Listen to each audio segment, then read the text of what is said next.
As an EMT provider, bleeding control is one of the most vital and life-saving skills that you can perform. And there are two tools in your EMT bleeding control toolbox that you should be ready to deploy at a moment's notice. I'll tell you about both of them on this episode of Remember Two Things.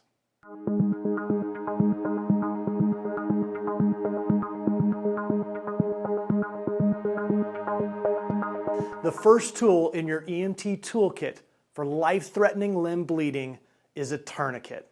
It should be easy to access, hopefully on the outside of the kit or in an outside pocket of your kit, not down near the bottom of your kit and still wrapped in plastic. For life-threatening arterial type bleeding, and let's talk about life-threatening.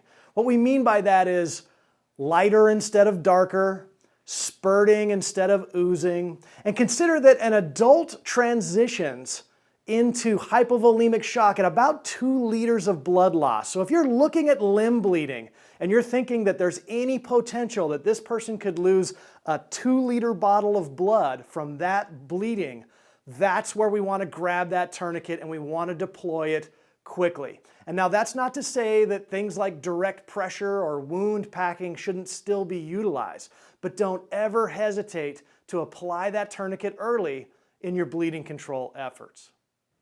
The second tool in your toolbox is hemostatic gauze. Life-threatening bleeding doesn't always conveniently happen on the patient's limb, right? So for that reason, I hope you're carrying some type of hemostatic agent, preferably hemostatic gauze.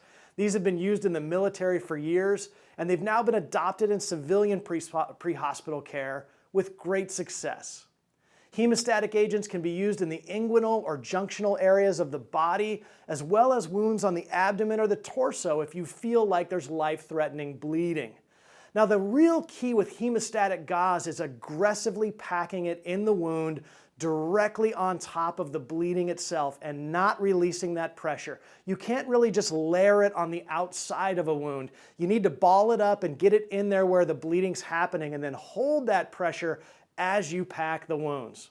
In most systems, this is an EMT level skill.